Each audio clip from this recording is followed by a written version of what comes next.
श्री राधा वल्लभ सरकार की जय। सद्गुरुदेव भगवान की जय। ना गुरुरधिकं तत्त्वं ना गुरुरधिकं तपः ना गुरुरधिकं ज्ञानं तस्मै श्री गुरवे नमः।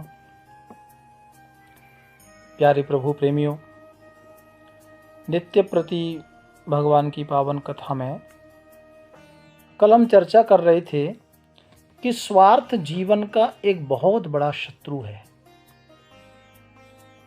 इस स्वार्थ को हमको समझना पड़ेगा कि स्वार्थ बीमारी क्या है और इस स्वार्थ को संस्कार में हम कैसे बदल सकते हैं, क्योंकि स्वार्थी जीव को, जो स्वार्थी है, स्वार्थी का स्वयं से बढ़कर उसका कोई दूसरा सुख नहीं है। उससे किसी का भी अनिष्ट होता हो तो भी वह स्वार्थी जीव विचलित नहीं होता। स्वार्थ इतनी बुरी चीज है भक्तों कि सामने वाला कितना भी तड़पे, कितना भी परेशान हो, वो अपना कार्य करता है। प्यारे भक्तों, जब कभी भी हम स्वार्थ के वशीभूत होकर अपने सुख मात्र के लिए कोई कार्य करते हैं तो उसके पीछे किसी न किसी का अहित अवश्य होता है। ये बात आप ध्यान रखना। हम अपने स्वार्थ के लिए कोई काम करते हैं तो उसमें जरूर किसी का अनहित हो रहा है, किसी का बुरा हो रहा है। ये बात भी हमको ध्यान में रखनी चाहिए। वर्तमान स्थिति तो ऐसी बन गई है कि बिना स्वार्थ के कोई किसी को समय का दान भी नहीं देता। संपत्ति का दान तो छोड़िए, समय भी नहीं देता। प्यारे भक्तों, स्वामी रामकृष्ण परमहंस जो थे, तो आप श्री कहते थे कि इस जगत के बारे में बड़ा अद्भुत उन्होंने एक बात कही है। जगत एक विशाल पागल खाने के समान है, ऐसा उन्होंने कहा, और यहाँ सब पागल हैं। किसी ने कहा, स्वामी जी आप समाज को पागल बताते हैं, क्यों? बोले देखो सब पागल ही तो है। कोई धन के लिए पागल है, कोई स्त्री के लिए पागल है, कोई नाम के लिए पागल है, कोई यश के लिए पागल है, और तो कोई नाना तरह के इच्छाओं को पूर्ण करने के लिए पागल हो रहा है। कोई अपने आप को बड़ा दिखाने के लिए पागल हो रहा है। लेकिन कुछ विरले प्रभु के कृपा पात्र ऐसे हैं जो ईश्वर को प्राप्ति के लिए पागल है। जिस प्रकार विक्षिप्त रोगी होता है, पर रोगी को कभी ऐसा नहीं लगता कि वह मानसिक रूप से सामान्य नहीं है, उसको लगता है कि मैं ठीक हूँ। तो उसी प्रकार हम सब किसी न किसी उम्मीद के वशीभूत होने पर हमें हमारी स्थिति का सामान्य होना नहीं लगता या सामान्य नहीं लगती है, क्योंकि जिस स्वार्थ परता, अभिलाषा एवं महत्वाकांक्षा को सिर पर सवार कर लिया है हमने, वह पल भर भी रुककर विचार ही नहीं करने देता। कैसी विडंबना है। प्यारे भक्तों,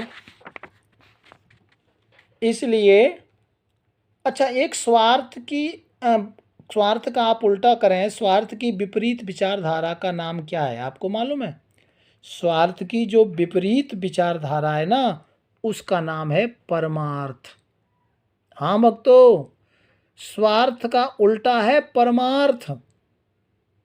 तो परमार्थ के नाम से जाना जाता है वो और जो कि मानव जीवन में सकारात्मक ऊर्जा का स्रोत बनकर उसमें परम कल्याण हेतु जो बनना चाहता है तथा आध्यात्मिकता के पथ पर अग्रसर मानव को सदैव सहायक होता है। परमार्थी एवं उदारवादी एक दूसरे के ये पर्यायवाची हैं। इसीलिए तो प्यारे भक्तों, आपने एक शब्द सुना होगा, जरूर सुना होगा, आजकल वो कई बार टीवी पर भी सुनने को मिल जाता है। तो वो पूरा श्लोक है, अयम निज परोवेत्ति गणानाम लदुचेषताम उदार चरितानाम तु वसुदैव कुटुंबकम। ये शब्द आपने कई बार सुना होगा, वसुदैव कुटुंबकम। इसका मतलब, इसका अर्थार्थ ये है कि अपने तथा पराये की भावना को छोटी बुद्धि वालों में होती है और जो बड़ा बुद्धि वाला बंदा होता है ना, परमार्थी तथा उदार चरित्र वालों में तो सारी पृथ्वी ही अपने परिवार के समान ही महसूस होती है। इसलिए तो हमारे भारतवर्ष में विदेश में जा कर के हमारे यहाँ के अच्छे लोग कहते हैं वसुदेव कुटुंबकम, कि सारा संसार हमारा परिवार है। ये केवल भारत ही कहता है, विश्व में इस बात को तो कोई जानता ही नहीं है। वो तो अपने ही अंदर समेटे हुए हैं अपनी माया को। कितने देश हैं, लेकिन भारतवर्ष कहता है वसुदैव कुटुंबकम। इसलिए परमार्थ कहो अथवा परोपकार, चाहे परमार्थ कहो या परोपकार, ये स्वार्थ का उल्टा है, ऐसा समझिए आप। एक स्वार्थ, एक परमार्थ। तो इसी भावना, जब हमने स्वार्थ का उल्टा किया तो वो परमार्थ निकला। इसी से हमारे महापुरुषों ने वसुदैव कुटुंबकम कहा, क्योंकि एक ही भावना के दो नाम हैं।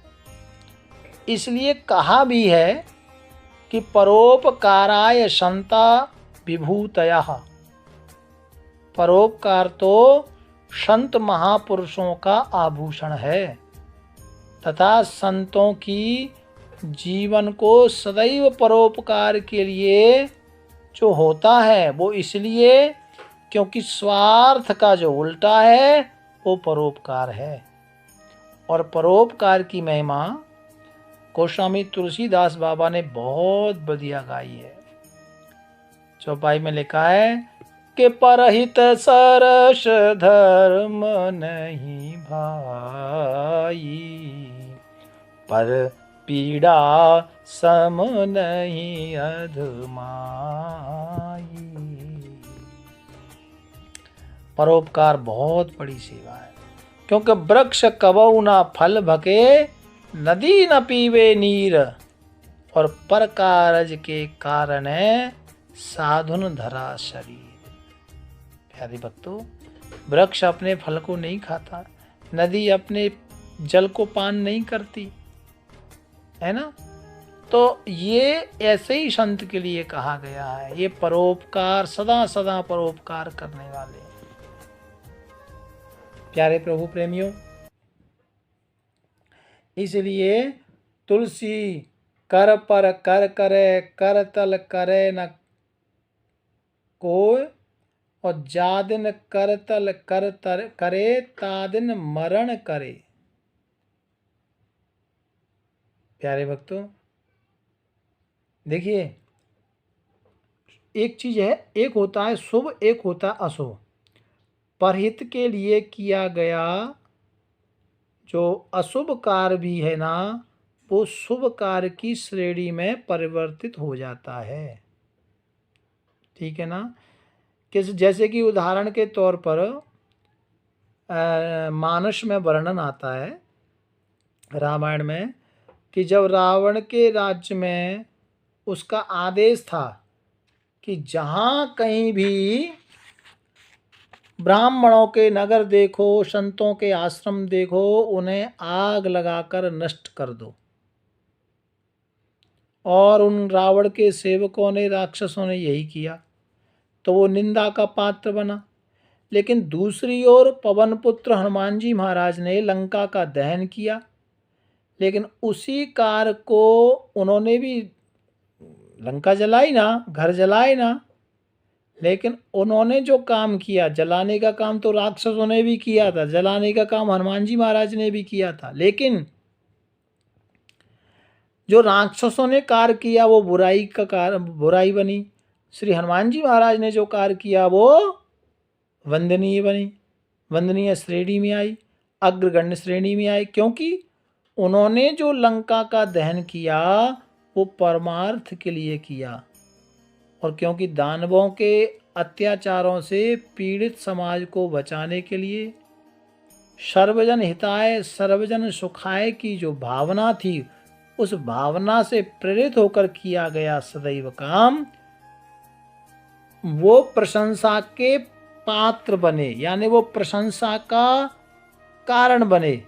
इसलिए एक चीज है स्वार्थ और एक चीज है परमार्थ।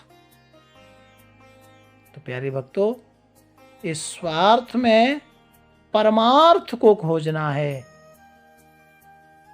यही सर्वोपरि सेवा है। भाव प्यार से राधे राधे राधे राधे।